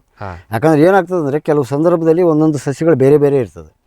ಆ ಸಂದರ್ಭದಲ್ಲಿ ಅದಕ್ಕೆ ನಾವಲ್ಲಿ ಫಂಗಸ್ ಕೂಡ್ತದೆ ಅಲ್ಲಿ. ಓಕೆ. ಅದು ಮರುಬಳಕೆ ಮಾಡ್ಬೇಕಂದ್ರೆ ಅದಕ್ಕೂ ಸ್ವಲ್ಪ ನಾವು ಸ್ಯಾನಿಟೈಸರ್ ಎಲ್ಲ ಹಾಕ್ಕೋತೀವಿ. ಸ್ಯಾನಿಟೈಸ್ ಹಾಕೋಬೇಕಾಗ್ತದೆ. 2 ಸರಿ 3 ಸರಿ ಬಳಸಿದ ಮೇಲೆ ಅದನ್ನು ಸ್ಯಾನಿಟೈಸರ್ನೊಳಗೆ ಹಾಕ್ಕೊಂಡು ಆಮೇಲೆ ಮತ್ತೆ ಮುಂದಿನ ಬಳಸ್ತೀವಿ. ಅಷ್ಟೊತ್ತಿಗಾಗಲೇ ಅದರ ಟೆಂಪರ್ ಕಳ್ಕೊಂಡಿರ್ತದೆ. ಅವನು ಒಗೆದು ಬಿಡ್ತೀವಿ ಸರ್. ಆ ಒಗೆದ ಮೇಲೆ ಮತ್ತೆ ಹೊಸ ಕ್ಲಿಪ್ಗಳನ್ನು ಬಳಕೆ ಮಾಡ್ತೀವಿ. ಒಂದು 3 ರಿಂದ 4 ಸಲ ಅಂತ ಮಾಡ್ತೀವಿ ಸರ್. ಅದನ್ನ ಮಾಡಿದಾಗ ಕ್ಲಿಪ್ ಹಾಕ್ಬಿಡ್ತೀರಾ? ಕ್ಲಿಪ್ ಹಾಕಿಬಿಡ್ತೀವಿ ಸರ್. ಕ್ಲಿಪ್ ಹಾಕಿ ನಂತರ ಏನು ಮಾಡ್ತೀವಿ ಸರ್, ನಮ್ಮದು ಹೀಲಿಂಗ್ ಅಂತ ಮಾಡ್ಕೊಳ್ಳೋಂಥದ್ದು ಒಂದು ಇದು ವ್ಯವಸ್ಥೆ ಮಾಡ್ಕೊಂಡಿರ್ತೀವಿ. ಅದರಲ್ಲಿ ನಾವು ಗ್ರಾಫ್ಟ್ ಮಾಡಿದ ಮೇಲೆ ಅಲ್ಲಿ 5 ರಿಂದ 6 ದಿನ ಅಲ್ಲಿ ಇಡಬೇಕು ಸರ್. ಓಕೆ. ಅಲ್ಲಿ ಏನೇನಾಗ್ತದೆ ಅಂದರೆ ಅದೊಂದು ಪಾಲಿಟನಲ್ ಥರ ಪಾಲಿಟನಲ್ ಥರ ಮಾಡ್ಕೊಂಡಿರ್ತೀವಿ. ಅಲ್ಲಿ ಏನೇನು ಕೆಲಸ ಆಗ್ತದೆ ಅಂದರೆ ಈ ಸಸಿಗಳು ತಾಯಿ ಬೇರನ್ನು ಕಳ್ಕೊಂಡ್ಬಿಟ್ಟಿರ್ತಾವೆ. ಮೇಲೆ ಇರ್ತಕ್ಕಂಥ ಸೈನ್ ಏನಿದೆಯಲ್ಲ ತಾಯಿ ಬೇರನ್ನು ಕಳ್ಕೊಂಡಿರ್ತದೆ. ಆಮೇಲೆ ಕೆಳಗಡೆ ಇರ್ತಕ್ಕಂಥ ರೂಟ್ ಸ್ಟಾಕ್ ಏನಿದೆಯಲ್ಲ ಅದು ಯಾಕಂದರೆ ಪ್ರತಿಯೊಂದು ಗಿಡಗಳು 80% ಸತ್ವಗಳನ್ನು ಹೀರ್ಕೊಳ್ಳೋದು ಗಾಳಿ ಮುಖಾಂತರ. ಅದನ್ನು ಕಳೆದು ಬಿಟ್ಟಿರ್ತೀವಿ ನಾವು. ಹೀಗಾಗಿ ಅಕಸ್ಮಾತ್ ನಾವು ಗಾಳಿಗೆ ಇಟ್ಟಾಗ ಎರಡೂ ಸಿಗೋದಿಲ್ಲ ಅದಕ್ಕೆ. ಅದರಲ್ಲಿ 5 ರಿಂದ 6 ದಿನ ನಾವು ಸಂಪೂರ್ಣ ಫುಲ್ ಮುಚ್ಚಿಬಿಡ್ತೀವಿ ಸರ್. ಸೂರ್ಯನ ಬೆಳಕು ಬಹಳ ಕಡಿಮೆ ಬೀಳಬೇಕು ಅದರಲ್ಲಿ. ಆ ಥರ ಮುಚ್ಚಿಟ್ಕೊಂಡು ಅಲ್ಲಿ ಇರ್ತಕ್ಕಂಥ ತೇವಾಂಶ ಹೊರಗಡೆ ಹೋಗಲಾರ್ದಂತೆ ನೋಡ್ಕೊತೀವಿ. ಆಮೇಲೆ ಆಗಾಗ್ಗೆ ಸ್ವಲ್ಪ ನಾವು ಅಲ್ಲಿ ಕೆಲವು ಔಷಧಗಳನ್ನು ಅದರ ಮೇಲೆ ಸಿಂಪಡಣೆ ಮಾಡ್ಕೊತೀವಿ. ಉದಾಹರಣೆಗೆ ತೇವಾಂಶ ಕಳ್ಕೊಬಾರ್ದು ಅಂಥೇಳಿ ನಾವು ಸಾವಯವ ಪದ್ಧತಿ ಒಳಗೆ ಏನು ಮಾಡ್ತೀವಿ ಸರ್, ದಾಲ್ಚಿನ್ನಿ, ಜೇನುತುಪ್ಪ, ಆಮೇಲೆ ಲೋಳೆಸರ, ಲವಳಸರ ಏನಂತೀವಿ, ಇವನ್ನೆಲ್ಲ ಮಿಕ್ಸ್ ಮಾಡ್ಕೊಂಡಿರ್ತೀವಿ. ಒಂದು ಲಿಕ್ವಿಡ್ ಮಾಡಿಕೊಂಡು ಅದು ಒಂದು ಸ್ಪ್ರೇಯರ್ನಲ್ಲಿ ನಾವು ಹಾಕ್ಕೊಂಡು ಅದನ್ನು ನಾವು ಮುಂಜಾನೆ ಸಮಯದಲ್ಲಿ ಸ್ಪ್ರೇ ಮಾಡ್ಕೊತೀವಿ, ಮತ್ತೆ ಮುಚ್ತೀವಿ. ಇಲ್ಲಿ ಕೆಲವು ಸಂದರ್ಭದಾಗ ಏನು ಮಾಡ್ತೀವಿ ಅಂದರೆ ಈ ಹೈಡ್ರೋಜನ್ ಕ್ಲೋರೈಡ್ ಏನಿರ್ತದೆ, ಗಾಯಕ್ಕೆ ಆಗ್ತಕ್ಕಂಥ ಒಂದು ಲಿಕ್ವಿಡ್ ಇದೆಯಲ್ಲ, ಅದರಲ್ಲಿ ನೀರಿನ ಪ್ರಮಾಣ ಜಾಸ್ತಿ ಇರ್ತದೆ, ತೇವಾಂಶ ಹಿಡ್ಕೊಳ್ತಕ್ಕಂಥ ಜಾಸ್ತಿ ಇರ್ತದೆ. ಅದು 1 ಲೀಟ್ರ್ ನೀರಿಗೆ 2 ರಿಂದ 3 ml ಹಾಕ್ಕೊಂಡು ಅದನ್ನು ಸ್ಪ್ರೇ ಮಾಡಿ ಮತ್ತೆ ಮುಚ್ಚಿಟ್ಬಿಡ್ತೀವಿ. ಆ 3 ದಿನದವರೆಗೂ ನಾವು ಅಲ್ಲಿ ಮುಚ್ಚಿಡೋದ್ರಿಂದ ನಾವು ಮಾಡಿದಂಥ ಗಾಯ ವಾಸಿ ಆಗಲಿಕ್ಕೆ ಬಂದಿರ್ತದೆ. 3 ದಿನ ಕಂಪ್ಲೀಟ್ ಆದಮೇಲೆ ಏನಾಗ್ತದೆ, ಸ್ವಲ್ಪ ಓಪನ್ ಮಾಡಿ ನೋಡ್ತೀವಿ ನಾವು. 1 ತಾಸು ಸ್ವಲ್ಪ ಬೆಳಕು ಕೊಡ್ತೀವಿ ಅದಕ್ಕೆ. ಅಲ್ಲಿ ಆ ಬೆಳಕಿಗೆ ಹೊಂದ್ಕೊಳ್ತಕ್ಕಂಥ ಶಕ್ತಿ ಎಲ್ಲಿವರೆಗೂ ಇರುತ್ತೆ ಅಲ್ಲಿವರೆಗೂ ಓಪನ್ ಇಡ್ತೀವಿ ಅದನ್ನು, ನಮ್ಮದು ಹೀಲಿಂಗ್ ಚೇಂಬರನ್ನು. ಅದೇನಾದರೂ ಬಾಡ್ಲಿಕ್ಕೆ ಕಾಣಿಸ್ತಂದರೆ ಮತ್ತೆ ತಕ್ಷಣ ಅದರ ಮೇಲೆ ನೀರು ಸ್ಪ್ರೇ ಮಾಡ್ತೀವಿ. ಸ್ಪ್ರೇ ಮಾಡಿ ಮತ್ತೆ ಮುಚ್ಚಿಬಿಡ್ತೀವಿ ರೀ. ಮುಚ್ಚಿದಾಗ ಮತ್ತೆ ಮರುದಿನ ಈ ಥರ 5 ರಿಂದ 6 ದಿನ ಅಲ್ಲಿರ್ತದೆ ಸರ್. ಅಲ್ಲಿ 6 ದಿನ ಕಂಪ್ಲೀಟ್ ಆದಮೇಲೆ ಸಂಪೂರ್ಣ ಸಾಯಂಕಾಲದ ಸಮಯದೊಳಗೆ ಅದನ್ನು ಓಪನ್ ಮಾಡಿಬಿಡ್ತೀವಿ. ಒಂದಿನ ಓಪನ್ ಮಾಡಿದಾಗ ಅಲ್ಲಿ ಆ ವಾತಾವರಣಕ್ಕೆ ಹೊಂದ್ಕೊಂಡ್ಬಿಟ್ಟಿರ್ತದೆ ರೀ ಸಸಿ, ಏನೂ ಆಗೋದಿಲ್ಲ ಅವಾಗ. ಆ ನಂತರ ಏನೈತೆ, ಮರುದಿನ ಸಾಯಂಕಾಲ ಅಷ್ಟು ಸಸಿಗಳನ್ನು ಆ ಜಾಗದಿಂದ ಬೇರೆ ಕಡೆ ಶಿಫ್ಟ್ ಮಾಡ್ತೀವಿ. ಅಲ್ಲಿ ಏಕಾಏಕದಮ್ ಹೊರಗಡೆ ಬಂದುಬಿಡ್ತದಲ್ಲ, ಆ ವಾತಾವರಣ ಬಿಟ್ಟು ಬಾಡ್ಲಿಕ್ಕೆ ಶುರು ಆಗಿಬಿಡ್ತದೆ ಸರ್. ಅಕಸ್ಮಾತ್ ಹೊಸ ಮನುಷ್ಯ ನೋಡಿದ್ರೆ ನಂದು ಫೇಲ್ಯೂರ್ ಆಗಿಬಿಡುತ್ತೆ ಅಂತ ತಿಳ್ಕೊಬೇಕು. ಹೀಗಾಗಿ ನಮಗೆ ಕಂಟಿನ್ಯೂ ಮಾಡ್ತಾ ಇರೋದ್ರಿಂದ ಇದು ಬಾಡಿ ಮತ್ತೆ ಚೇತರಿಸ್ಕೊಳ್ತದೆ ಅಂತ ನಮಗೆ ಗೊತ್ತಿದೆ. ನಾವು ಹೆದರೋದಿಲ್ಲ. ಈ ಥರ ಮಾಡಿಕೊಂಡು ಇಲ್ಲಿ ಕನಿಷ್ಠ ಪಕ್ಷ ಒಂದು 15 ದಿನ ಇಡ್ತೀವಿ ಸರ್. ಅಲ್ಲಿ 6 ದಿನ ಆಗಿರ್ತದೆ, ಇಲ್ಲಿ 15 ದಿನ. ಅಂದಾಗ ಟೋಟಲಿ ಗ್ರಾಫ್ಟಿಂಗ್ ಆದಮೇಲೆ ಈ ಸಸಿ ಸಂಪೂರ್ಣ ಒಂದು ಹಂತಕ್ಕೆ ಬರಬೇಕಂತಂದರೆ 21 ದಿನ ಸಮಯ ತೊಗೊತದೆ ರೀ. 21 ದಿನದ ನಂತರ ಅವಾಗ ನಾವು ನಮ್ಮ ತೊಗೊಂಡು ಯಾರು ಹೇಳಿರ್ತಾರೆ ಆ ರೈತರಿಗೆ ಅದನ್ನು ಇಲ್ಲಿಂದ ಡಿಸ್ಪ್ಯಾಚ್ ಮಾಡ್ತೀವಿ ಸರ್. ಸರ್, ಈಗ ನಿಮ್ಮ ಇದು ಕಂಪ್ಲೀಟ್ ಒಂದು ಗ್ರಾಫ್ಟಿಂಗ್ ಪ್ರೊಸೀಜರ್ ಹೇಳಿದ್ರಿ ಸರ್. ಈಗ ನನಗೊಂದು ಗಿಡ ತೋರಿಸಿದ್ರಿ ಸರ್ ನೀವು, ಅದರಲ್ಲಿ 3-4 ವೆರೈಟಿ ಮಾಡಿದ್ರಿ ಸರ್. ಅದು ಏನು ಸರ್, ಅದರಲ್ಲಿ ಯಾವ್ಯಾವ ತಳಿದು ನೀವು ಹಾಕಿದ್ರಿ? ಈಗ ಕೆಲವರಿಗೆ ಕೃಷಿ ಗಿಡಗಳು, ತಪ್ಪಲಗಳು ಅಂತಂದ್ರೆ ಬಹಳ ಇಷ್ಟ ಇರ್ತದೆ. ಯಾಕಂದ್ರೆ ಕಮರ್ಷಿಯಲ್ ಅಲ್ಲ ಅಂದರೂ ಮನೆ ಬಳಕೆ ಇಂಟ್ರೆಸ್ಟಿಂಗ್. ಕೆಲವರಿಗೆ ಗಿಡಗಳ ಬಗ್ಗೆ ಬಹಳ ಪ್ರೀತಿ ಇರ್ತದೆ. ಕಸ ಇರ್ತದೆ, ಅದು ಎದಕ್ಕೂ ಉಪಯೋಗ ಬರ್ತಿರ್ತಲ್ಲ ಇಲ್ಲಿ ನಮಗೆ. ಕೆಲವ್ರ ಮನೆಯೊಳಗೆ ನೋಡಿದ್ದೀನಿ, ಅದು ನೋಡಲಿಕ್ಕೆ ಭಾಳ ಚಂದ ಕಾಣಿಸಿರ್ತದೆ ರೀ, ಭಾಳ ಚಂದ ಕಾಣಿಸಿರ್ತದೆ. ಅವನು ತಂದು ಮನೆಯಲ್ಲಿ ಬೆಳೆಸ್ಕೊಂಡವರೇ ಇದ್ದಾರೆ ಸರ್. ಹೀಗಾಗಿ ಕೆಲವರಿಗೆ ಈ ಗಿಡಗಳ ಆಸಕ್ತಿ ಜಾಸ್ತಿ ಇರೋದ್ರಿಂದ ಇದು ಇಂಟ್ರೆಸ್ಟೆಡ್, ಕಮರ್ಷಿಯಲ್ ಅಲ್ಲ, ಇಂಟ್ರೆಸ್ಟೆಡ್. ಭಾಳಷ್ಟು ಜನ ಇದನ್ನು ಕೇಳ್ತಿರ್ತಾರೆ. ಈಗ ನನಗೆ ಎಂತೆಂಥ ವಿದ್ಯಾವಂತರೇ ನಮ್ಮದು ಟೆರೆಸ್ ಗಾರ್ಡನ್ ಮೇಲೆ ನಿಮ್ಮ ಶೋಕಿಗೆ ನಿಮ್ಮದೊಂದು ಗಿಡ ಈ ಥರ ಮಾಡಿಕೊಡ್ರಿ ಅಂತ ನನಗೆ ಕೆಲವು ಕೇಳಿದಾಗ ನಾನು ಅವ್ರ ಸಲುವಾಗಿ ಅಲ್ಲೊಂದು ಇಲ್ಲೊಂದು ಗಿಡಗಳನ್ನು ತಯಾರು ಮಾಡ್ತಾ ಇರ್ತೀನಿ. ಈ ಗಿಡದಲ್ಲಿ ಈಗ ನಾ ಮಾಡಿರೋದು 2 ಜಾತಿಯ ಬದನೆ ಇದೆ ಇದು. ಓಕೆ. ಒಂದು ಜಾತಿಯ ಟೊಮೆಟೊ ಇದೆ ಸರ್. ಇಲ್ಲೇನಾಗ್ತದೆ ಅಂದರೆ ಈ ಒಂದು ಟೊಂಗಿಯಲ್ಲಿ ಒಂದು ಕಲರಿನದು ಟೊಮೆಟೊ ಬದನೆ ಬೇರೆ ಇರ್ತದೆ, ಮತ್ತೊಂದು ಟೊಂಗಿಯಲ್ಲಿ ಮತ್ತೊಂದು ಬದನೆ ಇರ್ತದೆ. ಅದೇ ರೀತಿಯಾಗಿ ಅದ್ರ ಜೊತೆಗೆ ಒಂದು ಟೊಮೆಟೊ ಇರ್ತದೆ. ಅದು ಸಾಮಾನ್ಯವಾಗಿ ಇಳುವರಿ ಜಾಸ್ತಿ ಬರೋಲ್ಲ, ಯಾಕಂದರೆ ಎಲ್ಲದಕ್ಕೂ ನ್ಯೂಟ್ರಿಯೆಂಟ್ ಒದಗಿಸ್ಬೇಕಲ್ಲ, ಈ ಗಿಡದಿಂದ ಅಷ್ಟು ಆಗೋದಿಲ್ಲ. ಅದು ಗಿಡಕ್ಕೆ ಒಂದೊಂದು ಗಿಡದಲ್ಲಿ 2, 3, 4 ಕಾಯಿಗಳು ಸಿಗ್ತದೆ. ಅಂದರೆ ಶೋಕಿಗೆ ನೋಡಲಿಕ್ಕೆ ನೋಡಿದ ತಕ್ಷಣ ಎಕ್ದಮ್ ವಂಡರ್ ಆಗಿರ್ಬೇಕು ಸರ್ ನೋಡೋನಿಗೆ. ಏನ್ರಿ ಒಂದೇ ಗಿಡದಲ್ಲಿ 4 ನಮೂನಿ ಐತಿ, ಈ ಕಡೆ ಟೊಂಗಿಗೆ ಬೇರೆ, ಈ ಥರ ಬಹಳಷ್ಟು ಜನ ಕೇಳ್ತಿರ್ತಾರೆ ಸರ್. ಇವೆಲ್ಲ ಟೆರೆಸ್ ಗಾರ್ಡನ್ ಒಳಗೆ ಮಾಳಿಗೆ ಮೇಲೆ ಮಾಡ್ತಿರ್ತಾರೆ, ಕೆಲವರು ಕಂಪೌಂಡ್ನಲ್ಲೇ ಮಾಡಿರ್ತಾರೆ ಜಾಗ ಇದ್ದವರು. ಅಂಥವ್ರು ಹೇಳಿರೋದ್ರಿಂದ ಅಂಥವ್ರಿಗಾಗಿ ಇಂಥವ್ನ ತಯಾರು ಮಾಡಿರ್ತೀವಿ ನಾವು. ಇದು ಕಮರ್ಷಿಯಲ್ ಆಗಿ ಅಲ್ಲ, ಇದು ಶೋಕಿಗಾಗಿ ಸರ್. ಹಾಂ ಸರ್, ಈಗ ನಿಮ್ಮದು ಪ್ರೊಡಕ್ಷನ್ ಕೆಪಾಸಿಟಿ ಎಷ್ಟಿದೆ ಸರ್? ಇದು ಇಲ್ಲಿ ದಿನಕ್ಕೆ ಪ್ರತಿದಿನ ಇಲ್ಲಿ ತಯಾರಾಗ್ತಾ ಇರೋದು. ಬೇಡಿಕೆ ಅಂತೂ ಸಾಕಾಗಷ್ಟಿದೆ. ಹೌದೌದು ಸರ್. ಬಟ್ ಅವ್ರ ಬೇಡಿಕೆಗೆ ಅನುಸಾರವಾಗಿ ನಾವು ಮಾಡುವಂಥ ಕೆಪಾಸಿಟಿ ನಮ್ಮ ಹತ್ರ ಇಲ್ಲ. ಆದರೂ ಇಲ್ಲಿ ಸರ್ವಸಾಧಾರಣ 800ರಿಂದ 1000 ಸಸಿಗಳು ದಿನ ತಯಾರಾಗ್ತದೆ. ದಿನ ಗ್ರಾಫ್ಟಿಂಗ್ ಆಗ್ತದೆ. ಇಲ್ಲಿ ನಾವು 3-4 ಜನ ಸೇರಿ ಮಾಡ್ತಿರ್ತೀವಿ. ನಾನು ನಮ್ಮ ಸ್ವಂತ ಎಲ್ಲ ನಮ್ಮ ಮನೆಯವರೇ ಮಾಡ್ತೀವಿ. ನಾನು ನನ್ನ 2 ಮಕ್ಕಳು ಕಾಲೇಜ್ ಓದ್ತಿದ್ದಾರೆ, ಒಬ್ಬನು ನನ್ನ ಹೆಂಡತಿ ತಮ್ಮ ಅಳಿಯ ಇದ್ದಾನೆ, ಒಬ್ಬ ನಮ್ಮ ತಮ್ಮ. ಟೋಟ್ಲಿ 5 ಜನ ನಾವು ಗ್ರಾಫ್ಟಿಂಗ್ ಕೆಲಸ ಮಾಡ್ತೀವಿ. ಇದರಲ್ಲಿ 4 ಜನ ಗ್ರಾಫ್ಟಿಂಗ್ ಮಾಡ್ತಿರ್ತೀವಿ, ಒಬ್ಬನ ಅದರಲ್ಲಿ ನಮ್ಗೆ ಹೆಲ್ಪರ್ ಆಗ್ತಾನೆ ರೀ. ಆಮೇಲೆ ಈ ಪಾಕೆಟ್ಗಳಿಗೆ ಮಣ್ಣು ತುಂಬೋದು, ಸಸಿಗಳನ್ನು ಹಾಕಿಕೊಳ್ತಕ್ಕಂಥ ಕೆಲಸ 2 ಜನ ಹೆಣ್ಮಕ್ಳು ಮಾಡ್ತಾರೆ ರೀ. ಅವು ಬೇರೆ ಹೊರಗಡೆಯಿಂದ ಕರೆಸಿರ್ತೀವಿ ಅವ್ರಿಗೆ. ಮಾಮೂಲಿ ಬೇರೆ ನರ್ಸರಿಲಿ ಹೆಂಗೆ ಮಣ್ಣು ತುಂಬ್ತಾರೆ, ಪಾಕೆಟಲ್ಲಿ ಅದೇ ಮಣ್ಣು ತುಂಬೋದು, ಆ ಸಸಿಗಳನ್ನು ಹಾಕೋದು, ಅವ್ರಿಗೆಲ್ಲ ಟ್ರೈನಿಂಗ್ ಕೊಟ್ಬಿಟ್ಟಿರ್ತೀವಿ, ಅದೇ ಥರ ಮಾಡ್ಕೊತ ಹೋಗ್ತಾ ಇರ್ತಾರೆ ಸರ್. ಸರ್, ಈಗ ಮಾಮೂಲಿ ಈಗ ನರ್ಸರಿಲಿ ನೋಡ್ತೀವಲ್ಲ, ಪಾಕೆಟ್ ಸೈಜು ಸ್ವಲ್ಪ ಭಾಳ ದೊಡ್ಡದಿರುತ್ತೆ, ನೀವು ಸಣ್ಣದು ಬಳಕೆ ಮಾಡ್ತೀವಿ, ಏನಾದರೂ ರೀಸನ್ ಇದೆ? ಇಲ್ಲಿ ಏನು ರೀಸನ್ ಏನಂತಂದರೆ, ಈಗ ನಮ್ಮದು ದೂರ ಹೋಗ್ತದೆ ಸಸಿ. ಆಮೇಲೆ ಈ ಪಾಲಿಥೀನ್ ಬ್ಯಾಗಿನೊಳಗೆ ಭಾಳ ದಿನ ವರ್ಷಾನುಗಟ್ಟಲೆ ಬೇರೆ ಇರೋಲ್ಲ, ಭಾಳ ಅಂದರೆ 4ರಿಂದ 5 ತಿಂಗಳು ಇರ್ತದೆ ಇಲ್ಲಿ. ಹೀಗಾಗಿ ಅಲ್ಲಿ ತನಕ ಈ ಪಾಕೆಟ್ನಲ್ಲಿ ಮಣ್ಣೆ ಈ ರೂಟ್ಸ್ಗೆ ಸಾಕಾಗ್ತದೆ ರೀ.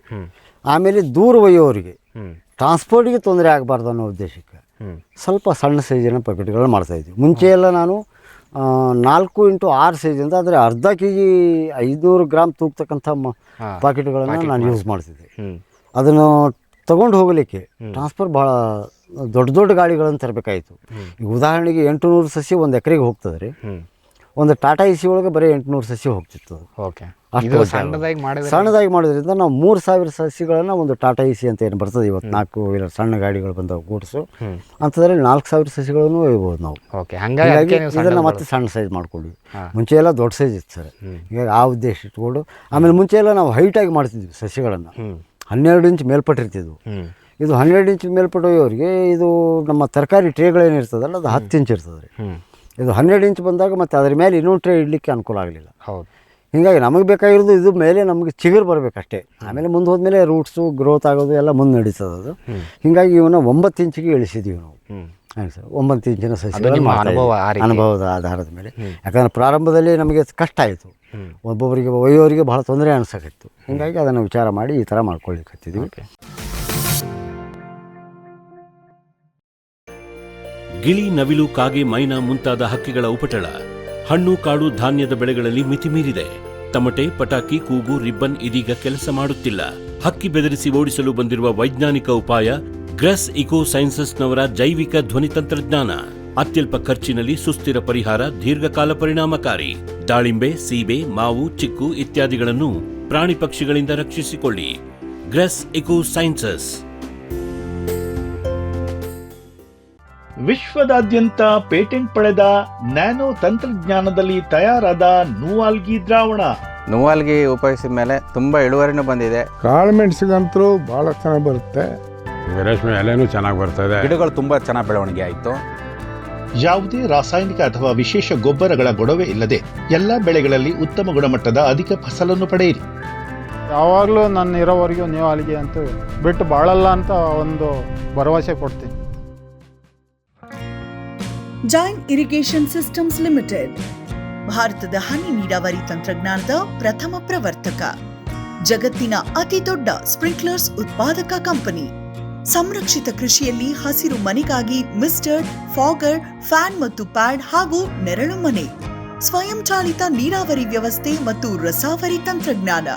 ಕೃಷಿಯಲ್ಲಿ ನೀರಿನ ಸಮರ್ಪಕ ಬಳಕೆ ಹಾಗೂ ಉಳಿತಾಯಕ್ಕೆ ಮತ್ತೊಂದು ಹೆಸರು ಜೈನ್. ದಿಲೀಪ್ ಕುಮಾರ್ ಅವರ ಸ್ಟಾರ್ ಇಂಡಸ್ಟ್ರೀಸ್ ಒಣ ಚಾಲಿ ಅಡಿಕೆ ಸುಲಿಯುವುದು ಈಗ ಹಿಂದೆಂದಿಗಿಂತ ಸುಲಭ ಅಗ್ಗ. ಸ್ವಚ್ಛ ಸುಲಿತ ಅಡಿಕೆಗೆ ಹಾನಿ ಕಡಿಮೆ.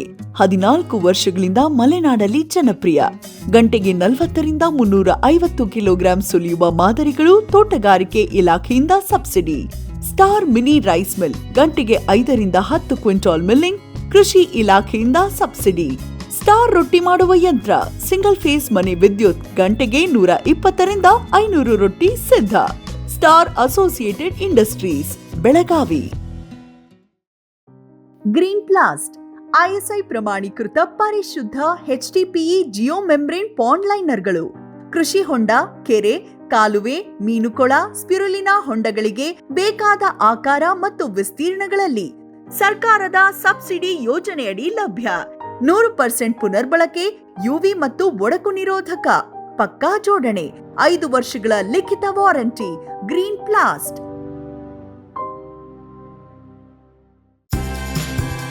ಕದಂಬ ಅಗ್ರಿಟೆಕ್ ರಾಜ್ಯದ ಜನಪ್ರಿಯ ಸೋಲಾರ್ ಪಂಪ್.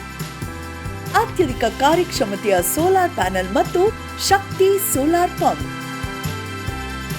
ವಿದ್ಯುತ್ ಕಣ್ಣಾಮುಚ್ಚಾಲೆಯಿಂದ ಮುಕ್ತಿ, ಬೆಳಗಿನಿಂದಲೇ ಹಗಲು ನೀರಾವರಿ. 25 ವರ್ಷಕ್ಕೂ ಹೆಚ್ಚು ಬಾಳಿಕೆಯ ಸೋಲಾರ್ ಪ್ಯಾನೆಲ್ ಮತ್ತು ಸ್ಟೇನ್ಲೆಸ್ ಸ್ಟೀಲ್ ಸೋಲಾರ್ ಪಂಪ್. ನಂಬಿಕಾರ್ಹ ಸೋಲಾರ್ ಪಂಪಿಗೆ ರಾಜ್ಯದ ನಂಬರ್ 1 ಕಂಪನಿ ಕದಂಬ ಅಗ್ರಿಟೆಕ್.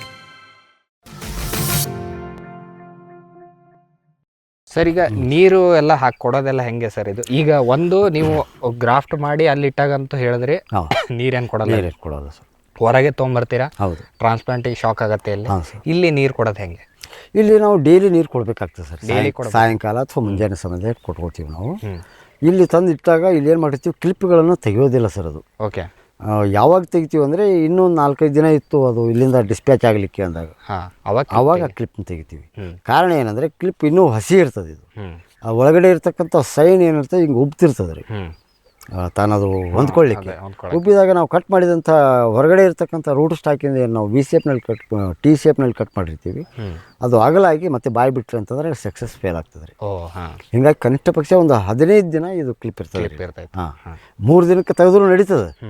ಕೆಲವು ಸಂದರ್ಭ ಆ ಥರನೂ ಆಗ್ತವೆ, ಲಾಸ್ ಆಗ್ತಿರ್ತದೆ. ಹೀಗಾಗಿ ನಾವು ಹೋಗೋಕೆ ಇನ್ನೂ ಒಂದು 5 ದಿನ ಇದ್ದಾಗ ಅವಾಗ ಒಂದ್ಸಲ ಚಾಕಿ ಮಾಡ್ಕೊತೀವಿ. ಎಲ್ಲ ಒಳ್ಳೆಯ ಸಸಿಗಳನ್ನು ಒಂದು ಕಡೆ ವಿಂಗಡಣೆ ಮಾಡ್ಕೊತೀವಿ ಬೇರೆ ಬೇರೆ. ಅವಾಗ ಈ ಥರ ಮಾಡ್ಕೊತೀವಿ ಸರ್. ಹೀಗಾಗಿ ಮುಂಜಾನೆ ಸಾಯಂಕಾಲ ನೀರು ಕೊಡ್ತಿರ್ತೀವಿ. ಆಮೇಲೆ ಒಂದಿನ ಬಿಟ್ಟು ಒಂದಿನ ನಾವು ಸಾವಯವ ಪದ್ಧತಿ ಒಳಗೆ ಸ್ವಲ್ಪ ಕೆಲವು ಲಿಕ್ವಿಡ್ಗಳನ್ನು ಇದರ ಮೇಲೆ ಉಪಯೋಗ ಮಾಡ್ಕೊತೀವಿ. ಕೊಟ್ಕೊಂಡು ನಮಗೆ ಇದನ್ನು ಎಕ್ದಮ್ ಯಾವಾಗ ನೋಡಲಿಕ್ಕೆ ಚಂದ ಕಂಡಿರ್ಬೇಕು ಸಸಿ. ಯಾಕಂದ್ರೆ ನೋಡೋನು ಅಟ್ರಾಕ್ಷನ್ ಆಗಬೇಕು. ಆ್ಯಕ್ಚುಲಿ ಇದು ಕಟ್ ಮಾಡಿದಾಗ ಒಂಥರ ಕಾಣ್ತಿರ್ತದೆ, ನಾಟಿ ಆಗ್ತದೆ. ಫೇಲ್ಯೂರ್ ಆಗಲ್ಲ.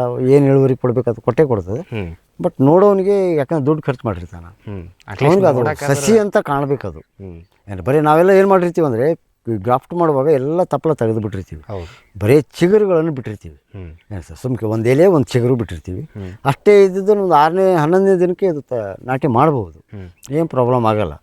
ಬಟ್ ನಾವು 21 ದಿನ ಇಡೋ ಉದ್ದೇಶ ಏನಂದರೆ ಇದು ನೋಡಲಿಕ್ಕೆ ಸಸ್ಯ ಆಕಾರ ಕಾಣಬೇಕು. ಮುಂದೆ ಅವನಿಗೆ ಒಯ್ದೂ ಅನುಮಾನ ಬರಬಾರ್ದು, ಅವನಿಗೆ ವಿಶ್ವಾಸ ಬರಬೇಕು ಇದು ನಾಟೇ ನಾಟುತ್ತೆ ಅಂಥೇಳಿ.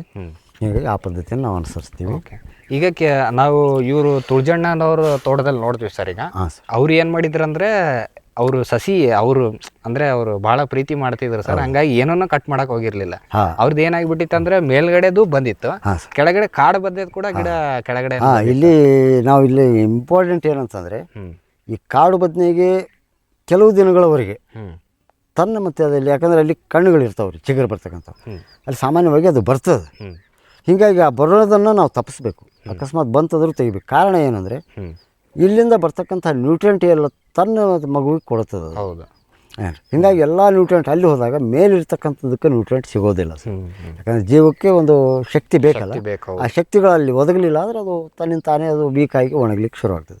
ಹೀಗಾಗಿ ಕೆಲವು ದಿನಗಳವರೆಗೆ ನಾವು ಇಲ್ಲಿ ನನ್ನಿಂದ ಖರೀದಿ ಮಾಡಿದಂಥ ರೈತರಿಗೆ ಅದನ್ನು ಕಿವಿ ಮಾತು ಹೇಳಿರ್ತೀನಿ. ನಾನು ಕಂಡೀಷನ್ನು ಮಾಡಿರ್ತೀನಿ, ಯಾವುದೇ ಕಾರಣಕ್ಕೂ ಚಿಗುರು ಬರಗೊಡಬಾರ್ದು. ಚಿಗುರು ಬಂದ ತಕ್ಷಣ ನೀವು ಉಗುರಿನ ಸಹಾಯದಿಂದನೋ ಕೆಳಗಡೆ ರೂಟ್ ಸ್ಟಾಕ್ ಏನಿದೆ ನಾವೇನು ಕಸಿ ಕಡ್ಡಿ ಏನಿರುತ್ತೆ ಅಲ್ಲಿ ಎಲ್ಲಿ ಚಿಗುರು ಬರಬಾರ್ದು ಏನ್ರಿ. ಹೀಗಾಗಿ ಅವ್ನು ತೆಗಿತಾ ಇದ್ದೀವಿ ಅಂತಂದರೆ ಇದು ಒಳ್ಳೆ ಬೆಳವಣಿಗೆ ಆಗ್ತದೆ. ಇದು ಭಾಳ ದಿನವರೆಗೂ ಬರೋದಿಲ್ಲ ಸರ್. ಭಾಳ ಅಂದರೆ ಒಂದು 4-5 ಸರಿ ಬರ್ತದೆ ಅಷ್ಟೇ ತೆಗಿತಾ ಇದ್ದೀವಿ ಅಂದರೆ ತಕ್ಷಣ. ಆಮೇಲೆ ಅಲ್ಲೆಲ್ಲ ಕಣ್ಣುಗಳು ಮಾಸಿ ಹೋಗಿಬಿಡ್ತಾವೆ. ಅವಾಗ ಅದು ಸಾಪಾಗ್ತದೆ, ಮುಂದೆ ಮೇಲೆ ಬರೋದಷ್ಟೇ ಬರ್ತದೆ. ಇದು ಸರ್ವಸಾಧಾರಣ ಈ ಬೊಡ್ಡೆ ಗಾತ್ರ ಮುಂದೆ ಎಷ್ಟಾಗ್ತದೆ ಅಂದರೆ ಒಂದು ವರ್ಷದ ನಂತರ ಮಿನಿಮಮ್ 4 ಇಂಚ್ ಸುತ್ತಳತೆ ಬರ್ತದೆ ಸರ್. 3 ರಿಂದ 4 ಇಂಚ್ ಸುತ್ತಳತೆ ಬರ್ತದೆ ಬೊಡ್ಡೆ. ಅಂದರೆ ಉದಾಹರಣೆಗೆ ನಮ್ಮ ತೊಡೆ ಏನಿರ್ತದಲ್ಲ, ತೊಡೆ ಗಾತ್ರ ಬಡ್ಡಿ ಬರ್ತದೆ ಸರ್. ಏನ್ರಿ, ಇದು ಸರ್ವಸಾಧಾರಣ 3 ರಿಂದ 8 ವರ್ಷದವರೆಗೆ ಇಡ್ಲಿಕ್ಕೆ ಸಾಧ್ಯ ಇದೆ. ಯಾಕಂದರೆ ನನ್ನ ಸ್ವಂತ ಅನುಭವ 4 ವರ್ಷ ಆಗಿದೆ. ನಮ್ಮ ಡಾಕ್ಟರ್ ನಾರಾಯಣ ರೆಡ್ಡಿ ಅವರು ಕೇಳಿದ್ದೆ, ಅವರು 8 ವರ್ಷ ಇಟ್ಟಿದ್ದರು. ಆಮೇಲೆ ಅದೇ ರೀತಿಯಾಗಿ ನಮ್ಮ ಧಾರವಾಡ ಜಿಲ್ಲೆಯೊಳಗೆ ಒಬ್ಬ ರೈತ ಮಹಿಳೆ ಇದ್ದಾರೆ, ಮೇಡಮ್ ಜಾಹ್ನವಿ ಅಂಥೇಳಿ. ಅವರು ಅರ್ಭಾವಿ ಕೃಷಿ ವಿಜ್ಞಾನ ಕೇಂದ್ರದವರು ಮುಂಚೆ ತಯಾರು ಮಾಡ್ತಿದ್ರು ಇದು ಬೆಳಗಾವಿ ಜಿಲ್ಲೆಯಲ್ಲಿ. ಅಲ್ಲಿಂದ ಸ್ವಲ್ಪ ಸಸಿಗಳನ್ನು ತಂದು ನಾಟಿ ಮಾಡಿ ಅವರು 6 ವರ್ಷ ಇಟ್ಟಿದ್ರಂತೆ. ಹೀಗಾಗಿ ಮೊನ್ನೆ ರೀಸೆಂಟ್ 100 ಸಸಿಗಳು ಅವ್ರದ್ದು ತೋಟ ಸತಿಗೆ ಭಾಳ ಇಲ್ಲ, ಸುಮ್ಮನೆ ಡೆಮೋ ಅಂತ ತೊಗೊಂಡು ಹೋಗಿದ್ದಾರೆ ಸರ್. ಹಾಗಾಗಿ ನನ್ನ ಜೊತೆ ಮಾತಾಡ್ತಿರ್ತಾರೆ ಅವರೆಲ್ಲ. ಸರ್, ಈಗ ಕೊನೆಯದಾಗಿ ಇದಕ್ಕೆ ಎಷ್ಟು ನೀವು ಚಾರ್ಜ್ ಮಾಡ್ತೀರಿ ಸರ್? ಸರ್, ಇದು ಪ್ರತಿಯೊಂದು ಸಸಿ ತಯಾರಾಗಬೇಕಂತಂದರೆ ಮಿನಿಮಮ್ ನಮಗೆ ಖರ್ಚಾಗೋದು ಒಂದು 25 ರೂಪಾಯಿ ತನಕ ಖರ್ಚಾಗ್ತದೆ ರೀ ಅದು. ಏನ್ರಿ, ಎಲ್ಲ ಲಾಸ್ ಬಂತು, ಇದರಲ್ಲಿ ಕೆಲವು ಫೇಲ್ಯೂರ್ ಆಗ್ತಾವೆ, ಕೆಲವು ಎಲ್ಲದನ್ನು ನಾವು ಲೆಕ್ಕಾಚಾರ ಮಾಡಿದಾಗ ಮಿನಿಮಮ್ 25 ರೂಪಾಯಿ ಬಂದಿರ್ತದೆ ಇದ್ರ ಖರ್ಚು. ಹೀಗಾಗಿ ನಮ್ಮ ಖರ್ಚು ವೆಚ್ಚ ಎಲ್ಲ ತೆಗೆದು ನಮಗೆ ಸ್ವಲ್ಪ ಲಾಭ ಒಳ್ಳೆ ಅನ್ನೋ ಉದ್ದೇಶಕ್ಕೆ ನಮ್ಮ ಆತ್ಮೀಯರೇ ಅಧಿಕಾರಿಗಳು ಕೆಲವರು ಇದ್ರ ಜೊತೆ ಚರ್ಚೆ ಮಾಡಿದಾಗ 50 ರೂಪಾಯಿ ಅಂದಾಗ ಭಾಳ ವಜ್ಜೆ ಅನ್ನಿಸ್ತದೆ. ಆ್ಯಕ್ಚುಲಿ 50 ರೂಪಾಯಿ ಆಗಬೇಕಿದ್ದು ಸಸಿ.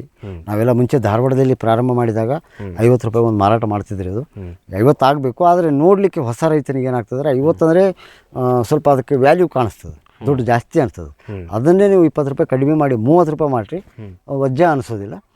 ನಿಮ್ಮ ಹೆಸರು ಯಾವಾಗ ಚೆನ್ನಾಗಿ ಬರ್ತದೆ, ಆಲ್ಮೋಸ್ಟ್ ಆಲ್ ಹೊರಗಡೆ ಯಾವಾಗ ಇದು ಬೆಳೆ ಬರಲಿಕ್ಕೆ ಶುರುವಾದಾಗ ಇದರ ಬೇಡಿಕೆ ಜಾಸ್ತಿ ಆಗುತ್ತಲ್ಲ, ಅವಾಗ ನಿಮ್ಮ ಇಷ್ಟದ ಪ್ರಕಾರ ಇದನ್ನು ಮಾರಾಟ ಮಾಡ್ಬೋದು. ನೀವು ನಿಮಗೂ ಲಾಸ್ ಆಗಿರಬಾರ್ದು, ಅವ್ರಿಗೂ ಲಾಸ್ ಆಗಿ ಆ ಉದ್ದೇಶಕ್ಕೆ ಮಾಡ್ರಂತೆ. ಈಗಂತೂ ತಾತ್ಪೂರ್ತಿಕ 30 ರೂಪಾಯಿನೇ ಮಾರಾಟ ಮಾಡಿರಿ ಅಂಥೇಳಿ ನಮ್ಮ ಸ್ನೇಹಿತರು ನನಗೆ ಸಲಹೆ ಕೊಟ್ಟರು.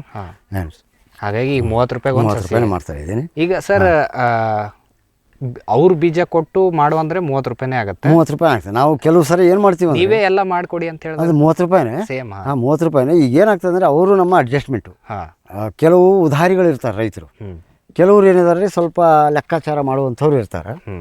ಅಂಥವ್ರಿಗೆ ಏನೈತಿ, ನಾವು ಮೊದಲೇ ಹೇಳಿರ್ತೀವಿ, ಈಗ ನೀವು ಬೀಜ ಕಳಿಸ್ಕೊಟ್ಟಿರ್ತಿಲ್ಲ, ಆ ಖರ್ಚು ಮಾಡ್ಕೊಂಡು ನಮಗೆ ಉಳಿದ ಪೇಮೆಂಟ್ ಕೊಡ್ರಿ ಅಂಥೇಳಿ.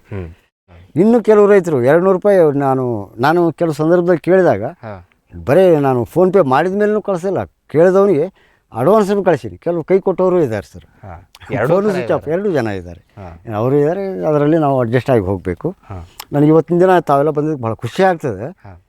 ಇನ್ನೊಂದು ವಿಶೇಷವಾಗಿ ಹೇಳ್ಬೇಕಂತಂದರೆ, ನನಗೆ ಬೆನ್ನೆಲುಬಾಗಿ ನಿಂತವನು ನನ್ನ 2ನೇ ಸಹೋದರ ನಜೀರ್ ಸಾಬ್ ಮೂಲಿಮನಿ ಅಂಥೇಳಿ. Okay sir. ಅವನು ಒಳ್ಳೆ ವಿದ್ಯಾವಂತ, 3 ಡಿಗ್ರಿ ಆಗಿದೆ. ಅವನು MSc PGDS ಅಂಥೇಳಿ ಸೆರಿಕಲ್ಚರ್ನೊಳಗೆ ಮಾಡಿದ್ದಾನೆ. ಅವನು ಕೃಷಿ ಆಸಕ್ತಿ ಭಾಳ ಅವನಿಗೆ.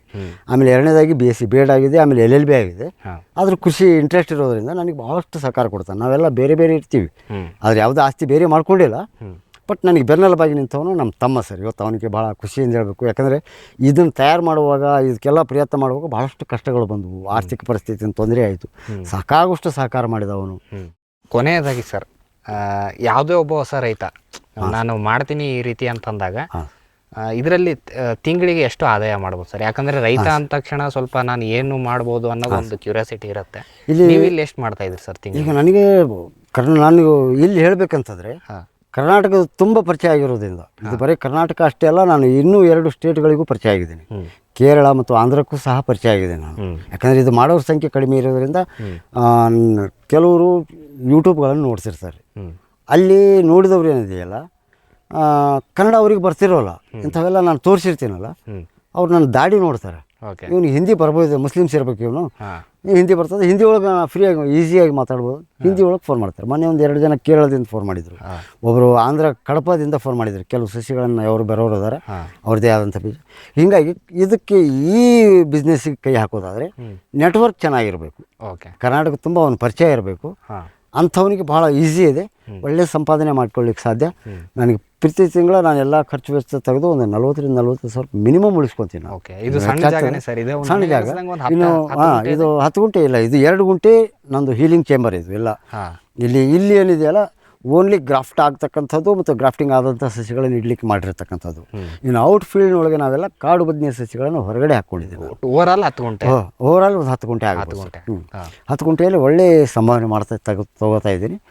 ಇದರಲ್ಲಿ ನಾವು ಅಂದ್ಕೊಂಡಷ್ಟು ಲಾಭವೂ ಇದೆ, ಅದ್ರ ಜೊತೆಗೆ ಸ್ವಲ್ಪ ಕಷ್ಟವೂ ಇದೆ. ತಾಳ್ಮೆ ಇಂಪಾರ್ಟೆಂಟ್ ಈ ವಿಷಯದಲ್ಲಿ, ಮಾತ್ರ ತಾಳ್ಮೆ ಬೇಕು.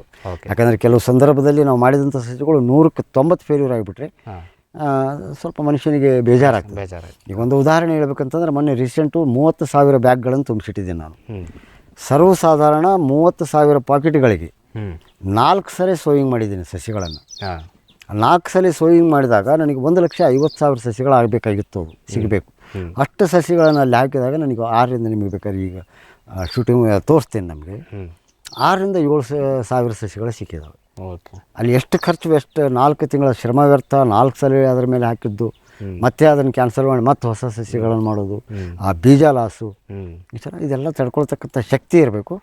ಆದರೆ ಇದರಲ್ಲಿ ಲಾಭ ಆಗ್ತದೆ ಸರ್, ಮಾಡಿದರೆ ಚೆನ್ನಾಗಿ ಆಗ್ತದೆ ಸರ್. ಸರ್, ನೀವು ಇಷ್ಟೊತ್ತು ನಮಗೆ ಈ ಕಸಿ ಬದನೆಯ ಕುರಿತು ಸಾಕಷ್ಟು ಮಾಹಿತಿಯನ್ನು ನೀಡಿದ್ರಿ. ಈ ಒಂದು ನರ್ಸರಿ ಮಾಡುವ ಹಿನ್ನೆಲೆ ಏನಿತ್ತು, ಏನೆಲ್ಲ ಕಷ್ಟಗಳನ್ನು ಮಾಡಿ ಕೊನೆಗೆ ಈ ಹಂತದ ಒಂದು ನರ್ಸರಿಯನ್ನು ಮಾಡೋದಕ್ಕೆ ನಿಮಗೆ ಏನೆಲ್ಲ ಪ್ರೇರೇಪಣೆ ಆಯಿತು ಅನ್ನೋದು ಕುರಿತು ಸಾಕಷ್ಟು ಮಾಹಿತಿಯನ್ನು ನೀಡಿದ್ರಿ ಸರ್. ಜೊತೆಗೆ ಈ ಕಾಡು ಬದನೆಯೇ ಏನಕ್ಕೆ ಆಯ್ಕೆ ಮಾಡ್ಕೊಂಡ್ರಿ, ಅದ್ರ ಜೊತೆ ಕಾಡು ಬದನೆ ಮೇಲೇ ಏಕೆ ನಾವೆಲ್ಲ ಗ್ರಾಫ್ಟಿಂಗ್ ಮಾಡಬೇಕು ಅನ್ನೋದ್ರ ಕೂಡ ಸಾಕಷ್ಟು ಮಾಹಿತಿಯನ್ನು ನಮ್ಮ ರೈತರಿಗೆ ನೀಡಿದ್ರಿ. ಹಾಗಾಗಿ ಇಷ್ಟೊತ್ತು ಮಾಹಿತಿ ಕೊಟ್ಟಿದ್ದಕ್ಕೆ ನಮ್ಮ ರೈತರ ವತಿಯಿಂದ ಹಾಗೂ ನಮ್ಮ ವಾಹಿನಿಯ ವತಿಯಿಂದ ತಮಗೆ ತುಂಬು ಹೃದಯದ ಧನ್ಯವಾದಗಳು. ಥ್ಯಾಂಕ್ ಯು ಸರ್, ನಮಸ್ಕಾರ. ವೀಕ್ಷಕರೇ, ಇಷ್ಟೊತ್ತು ನಮಗೆ ಶ್ರೀ ಸಿರಾಜುದ್ದೀನ್ ಮೂಲಿಮನಿ ಸರ್ ಅವರು ಹೇಳ್ತಾ ಇದ್ರು, ಮೊದಲು ಪ್ರಾಯೋಗಿಕವಾಗಿ ನನ್ನ ತೋಟದಲ್ಲೇ ನಾನು ಕಸಿ ಬದನೆಯನ್ನು ಮಾಡಿದೆ. ಅದಾದಮೇಲೆ 3ರಿಂದ 4 ವರ್ಷ ಅದರ ಮೇಲೆ ಫಲ ತಗೊಂಡ್ಮೇಲೆ ನಾನು ಈ ರೀತಿಯ ನರ್ಸರಿಗೆ ಕೈ ಹಾಕಿದೆ. ಈ ರೀತಿಯ ನರ್ಸರಿ ಮಾಡೋದ್ರಿಂದ ಬೇರೆ ರೈತರಿಗೂ ಲಾಭವೂ ಆಗ್ತಿದೆ, ನನಗೂ ಕೂಡ ಲಾಭ ಆಗ್ತಿದೆ. ನನಗೆ ಕರ್ನಾಟಕದ ಇಡೀ ಭಾಗದಿಂದ ನನಗೆ ಈಗ ಆರ್ಡರ್ಸ್ ಬರ್ತಾ ಇದ್ದಾವೆ. ಅದಲ್ಲದೆ ಈ ರೀತಿ ಕಸಿ ಬದನೆ ಮಾಡೋದ್ರಿಂದ ನಮಗೆ ಸೊರಗು ರೋಗ ಮತ್ತು ಜಂತು ರೋಗದ ನಿವಾರಣೆ ನಮಗೆ ಇದರಲ್ಲಿ ಕಾಣ್ಕೊಳ್ತಾ ಇದ್ದೀವಿ. ಹಾಗಾಗಿ ಇತ್ತೀಚಿನ ಮುಂಬರುವ ದಿನಗಳಲ್ಲಿ ಇದಕ್ಕೆ ತುಂಬ ಡಿಮ್ಯಾಂಡ್ ಹೆಚ್ಚಾಗ್ತಾ ಇದೆ ಅನ್ನೋದ್ರ ಕುರಿತು ಸಾಕಷ್ಟು ಮಾಹಿತಿಯನ್ನು ನಮ್ಮೊಂದಿಗೆ ಹಂಚ್ಕೊಂಡ್ರು. ಹಾಗಾಗಿ ಇಷ್ಟೊತ್ತು ಮಾಹಿತಿ ಕೊಟ್ಟಿದ್ದಕ್ಕೆ ಅವರಿಗೆ ಧನ್ಯವಾದಗಳನ್ನು ತಿಳಿಸುತ್ತಾ ಇವತ್ತಿನ ಒಂದು ಕಾರ್ಯಕ್ರಮವನ್ನು ಇಲ್ಲಿಗೆ ಮುಗಿಸ್ತಾ ಇದ್ದೀವಿ. ನಮಸ್ಕಾರಗಳು.